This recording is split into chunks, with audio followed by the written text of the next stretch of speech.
നമസ്കാരം. മലയാളി വാർത്തയിലേക്ക് സ്വാഗതം.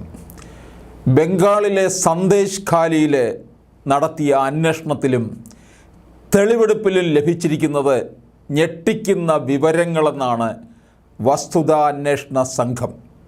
തൃണമൂൽ നേതാക്കൾ ചേർന്ന് സ്ത്രീകളെ കൂട്ടബലാത്സംഗത്തിനിരയാക്കുകയും ഭൂമി തട്ടിയെടുത്തെന്ന ആരോപണങ്ങളെ തുടർന്ന് സത്യാവസ്ഥ കണ്ടെത്തുന്നതിനായി കൽക്കട്ട ഹൈക്കോടതിയുടെ നിർദ്ദേശപ്രകാരം കഴിഞ്ഞ ദിവസമാണ് 6 പേരടങ്ങുന്ന സംഘം സന്ദേശ് ഖാലിയിലെത്തിയത്.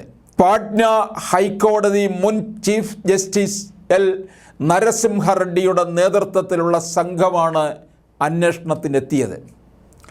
സന്ദേശ് ഖാലിയിലെ ജനങ്ങളുമായും പരാതിക്കാരായ സ്ത്രീകളുമായും സംഘം കൂടിക്കാഴ്ച നടത്തി. ഇതിൽ ഞെട്ടിക്കുന്ന വിവരങ്ങളാണ് ഓരോരുത്തരിൽ നിന്നും ലഭിച്ചത്. ഒരു വ്യക്തിയുടെ നിയന്ത്രണത്തിലാണ് സന്ദേശ് ഖാലിയിലെ ജനങ്ങൾ മുഴുവൻ കഴിഞ്ഞിരുന്നത്. ഇയാളുടെ ആജ്ഞയ്ക്കനുസരിച്ച് ആളുകൾക്ക് ജീവിക്കാൻ സാധിക്കൂ. ജനങ്ങളെ നിരന്തരം ഭീഷണിപ്പെടുത്തി ഭൂമി തട്ടിയെടുത്തു.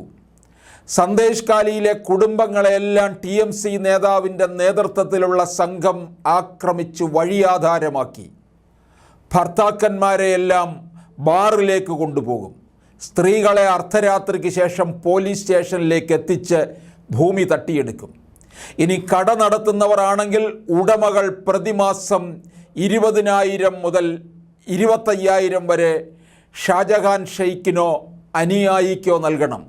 ഇല്ലെങ്കിൽ അത് പിടിച്ചെടുക്കും. സന്ദേശ് ഖാലിയിലെ സംഭവം എല്ലാവരുടെയും കണ്ണു തുറപ്പിക്കുന്ന ഒന്നാണ്.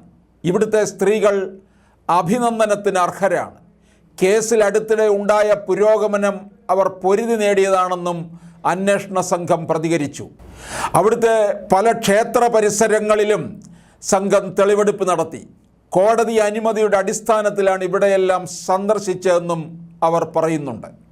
സന്ദേശ് ഖാലിയെ പ്രതിഷേധങ്ങളെയും ആരോപണങ്ങളെയും തുടർന്ന് കൽക്കട്ട ഹൈക്കോടതി കഴിഞ്ഞ ആഴ്ചയാണ് 6 പേരടങ്ങുന്ന സംഘത്തിനിവിടെ സന്ദർശിച്ച് തെളിവെടുപ്പ് നടത്താൻ അനുമതി നൽകിയത്. അതിനിടെ ഷാജഹാൻ ഷെയ്ഖിൻ്റെ അനുയായിയും TMC നേതാവുമായ ഷിബു ഹസ്രയുടെ ഫാം തീയിട്ട് നശിപ്പിച്ചതുമായി ബന്ധപ്പെട്ട് 185 പേർക്കെതിരെ കേസെടുത്തെങ്കിലും ഇവരെ വിട്ടയച്ചിട്ടുണ്ട്.